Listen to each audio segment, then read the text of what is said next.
ज्योति प्रज्वलित अंधकार हेला लुप्त ख्रीष्ट ज्योति प्रज्वलित अंधकार हेला लुप्त प्रतिटी अंतर आलोकित करे जेउ ज्योति प्रति जीवनर पथ प्रदर्शक से ज्योति से जे सारा जगतर ज्योति ख्रीष्ट ज्योति से ही सत्य ज्योति सत्य ज्योति सत्य ज्योति सत्य ज्योति सत्य ज्योति। प्रिय श्रोता बंधु नमस्कार। सत्यज्योति परिवार पक्षर आपण को अनेक अनेक शुभेच्छा अभिनंदन एवं ए विशेष कार्यक्रम को आपण को स्वागत करुअछि। एही कार्यक्रम नियमित आपण शुणुअछंती ईश्वरंकर वाक्य द्वारा शिक्षा लाभ करुअछंती जीवन रे आशीर्वाद पाउछंती सेथिपाई आमाने प्रभु को धन्यवाद देवा संगे संगे आपण को मध्य धन्यवाद जणाउछु। एले गोटे अनुरोध आपण एही कार्यक्रम विषय रे अन्य मान को मध्य सूचना दियंतु जद्वारा कि से माने मध्य नियमित शुणिबा को पारिबे प्रभुंक ठारू आशीर्वाद प्राप्त हेबे। आउ गोटे अनुरोध ए पर्यंत जदि आपणकर सुचिंतित मतामत आम को जणई पारि नाहांती किंबा आम संगे जोगाजोग करि नाहांती ताहले जो ठिकणाटी कुहा जाउची एवं जो फोन नंबर टी दिया जाउची सेही फोन नंबर रे आज ही आम संगे जोगाजोग करंतु। आपणकर सुचिंतित मतामत आम पाई आवश्यक एवं उपकारी अटे। पुणी आपणकर किछि प्रार्थनार अनुरोध जदि आमने पाइबु आपणक पाई निश्चित रूपे प्रार्थना करिबु। तेबे आसंतु आमने आगको बढ़िबा आउ ईश्वरंकर निकटवर्ती हेबा प्रार्थना करिबा। प्रिय प्रभु आज दिन आमान को उपहार भाव रे देइछ जेपरि आमे तुमको जानिबार सुजोग पाइबो। आज दिन आमान को उपहार भाव रे देइछ जेपरि तुमर इच्छा मते आमे बंचिबा को पारिबो। कारण ए जीवन एवं ए समय उभय तुम द्वारा दिया जाइथिबा उपहार अटे।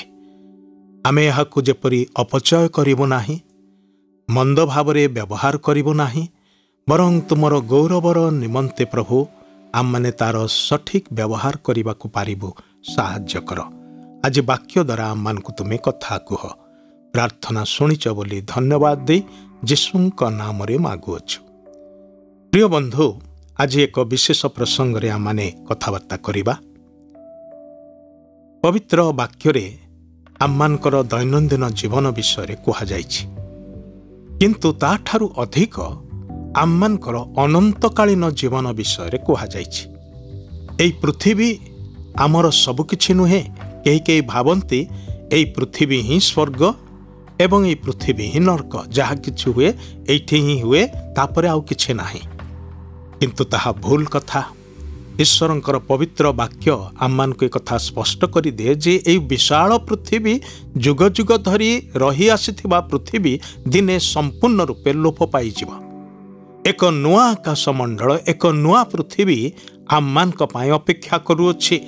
सेथिपाई एई पृथ्वी सब किछि नुहे बरं दुईटी अनंतकालीन स्थान विषय ईश्वर वाक्य लेखा अच्छी गोटे स्वर्ग एवं आउ गोटे नरक। यह समस्ते आम माने अल्प बहुत जानू। प्रतिटी धर्म रे ए विषय शिक्षा दिया जाइछि। आउ प्रतिटी मनुष्यर हृदयर गोटे इच्छा जे से माने मला उतारे स्वर्ग को जिबे। किंतु प्रश्न होउछि समस्ते स्वर्ग को जाई परिबे? आपण जेतेबेले आपणकर साई पड़ोसी को देखंती किंबा आपणकर संगी मान को देखंती किंबा जनता को देखंती अनेकंकर जीवन केते भयंकर अटे केते निष्ठुर से माने दया कौन जानते नाही प्रेम कौन जानते नाही से माने शांति चेष्टा करते नाही सबुबले लुटपाट ସବୁବେଳେ ବିନାଶ, ସବୁବେଳେ ମାର ଧର, ଏଇ ଟାଇପ୍ର ବିଷୟ ସବୁ, ହିଂସା, ଈର୍ଷା, ସ୍ୱାର୍ଥପରତା ଭୟଙ୍କର ଭାବରେ ପ୍ରତ୍ୟେକଙ୍କ ଠାରେ ପ୍ରାୟ ଦେଖାଯାଉଛି। ଚାରିଆଡ଼େ ତାହା ଦେଖାଯାଉଛି। ଆଉ ସେଇଟା ହିଁ ମଣିଷ ସମାଜକୁ ନଷ୍ଟ କରିବାରେ ଚାଲିଛି। ପରିବାର ଗୁଡ଼ିକ ମଧ୍ୟରେ ବିଭିନ୍ନ ପ୍ରକାର ହିଂସା, ଈର୍ଷାର କାର୍ଯ୍ୟ ସବୁ ଦେଖାଯାଉଛି। ବିନାଶ ଆଡ଼କୁ ମନୁଷ୍ୟ ଯାଉଛି ପାପର ଚାପରେ ପଡ଼ିକି, ପାପରେ ପ୍ରଭାବିତ ହେଇକି, ଶତ୍ରୁ ଶୟତାନର କଥା ଶୁଣିକି। ଆଉ ସେଥିପାଇଁ ମଣିଷ ଆଜି ଆଉ ପ୍ରକୃତ ମଣିଷ ହେଇକି ରହିନାହିଁ। ଆପଣ ହୁଏତ ବାଘ ପୋଷିବା ପାଇଁ ପସନ୍ଦ କରିବେ, କିନ୍ତୁ କେତେକ ମଣିଷଙ୍କ ଠାରୁ ଆପଣ ଦୂରରେ ରହିବାକୁ ଚାହିଁବେ। ଏ ପ୍ରକାର ଅବସ୍ଥା ମଧ୍ୟକୁ ମନୁଷ୍ୟ ପଳେଇ ଆସିଛି।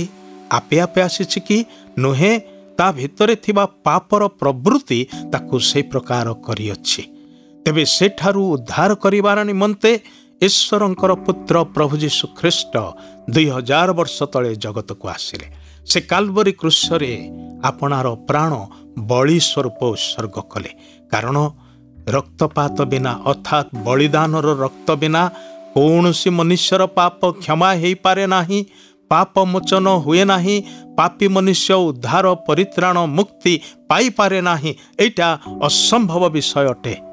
ଆଉ କୌଣସି ମନୁଷ୍ୟଠାରେ ସେ ପ୍ରକାର ନିଖୁନ୍ତ, ନିର୍ଦାଗ, ନିଷ୍କଳଙ୍କ, ନିଷ୍ପାପ ବଳିଦାନ ନାହିଁ। ଛେଳି ମେଣ୍ଢା ଆମର ପଲରେ ଥାଇପାରନ୍ତି, ଆମମାନଙ୍କର ଗୁହାଳରେ ଥାଇପାରନ୍ତି, ମାତ୍ର ସେ ଛେଳି ମେଣ୍ଢାର ରକ୍ତ ଆମମାନଙ୍କର ପାପକୁ ଧୋଇପାରେ ନାହିଁ। କୁକୁଡ଼ାର ରକ୍ତ ଆମମାନଙ୍କର ପାପକୁ କ୍ଷମା କରିପାରେ ନାହିଁ।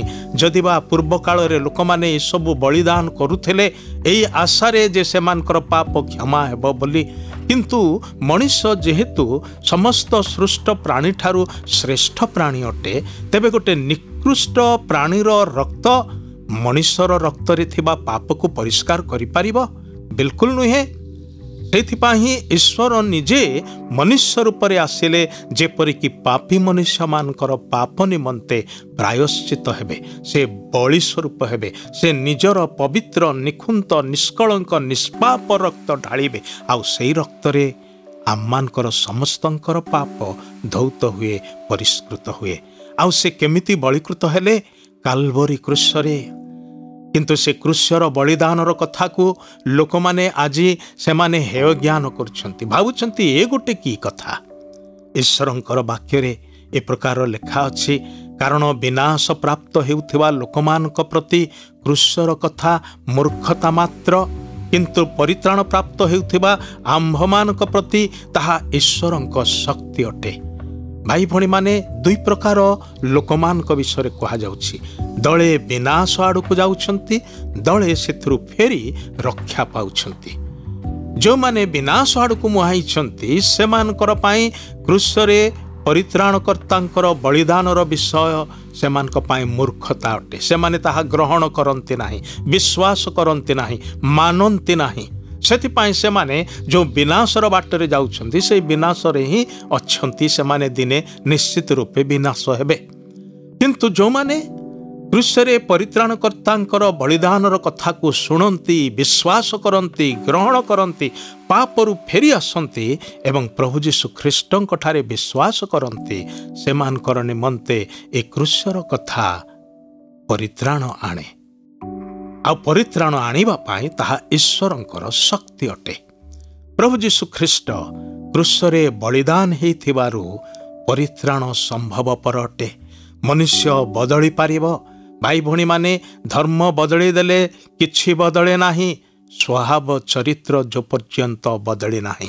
ସେଥିପାଇଁ ଈଶ୍ୱରଙ୍କର ବାକ୍ୟ ଆହ୍ୱାନ ଦିଏ, ମନ ପରିବର୍ତ୍ତନ କର, ପାପରୁ ଫେରି ଆସ, ନିଜର ପାପ ଦୋଷକୁ ମାନିନିଅ, ସ୍ୱୀକାର କର, ଈଶ୍ୱରଙ୍କ ଠାରେ କ୍ଷମା ମାଗ, ସେ ତୁମ୍ଭମାନଙ୍କୁ କ୍ଷମା ଦେବେ। ଜଗତ ନିମନ୍ତେ କ୍ରୁଶ ମୂର୍ଖତା ଅଟେ, କିନ୍ତୁ ଯେଉଁମାନେ ବିଶ୍ୱାସ କରନ୍ତି ଉଦ୍ଧାର ପାଇବା ନିମନ୍ତେ ସେମାନଙ୍କର ପାଇଁ ଏହା ଈଶ୍ୱରଙ୍କର ଶକ୍ତି ଅଟେ, ସେମାନଙ୍କର ପାପକୁ କ୍ଷମା କରି ସେମାନଙ୍କୁ ପରିତ୍ରାଣ ଦେବାର ନିମନ୍ତେ। ଭାଇ ଭଉଣୀମାନେ, ଗର୍ବୀ, ଅହଙ୍କାରୀ ଓ ଆତ୍ମଧାର୍ମିକ ଲୋକମାନଙ୍କ ପାଇଁ ए क्रूसरे हत त्राणकर्तांकर शुभ संवाद दुर्बल मने हुए से माने भावंती ना ना या द्वारा नुहे बरं आमको किछि करिबाको हबो आमको किछि धर्मकर्म करिबाको हबो आमको किछि दान पुण्य करिबाको हबो भाई भणी माने आपणकर धर्मकर्म आपणकर दान पुण्य ए सब ईश्वरଙ୍କ दृष्टि रे छिंडा कना परे ता से ग्रहण करिवे नाही से करंती नाही सेथिपाई से आपणार धार्मिकता से आम्मान को जाचंती कहंती मो तुम पाई बलिदान स्वरूप बलिकृत होईछि मोर बलिदान रे विश्वास कर आ तुमे तुमर पापमय जीवन मोठारे समर्पी दियो मोर धार्मिकतार जीवन को ग्रहण करी से जीवन रे जीवन यापन कर ए आह्वान से आम्मान को दियंती आज आम माने ताहा करिबा कि यदि विश्वासर सहित प्रभु निकट को आसबे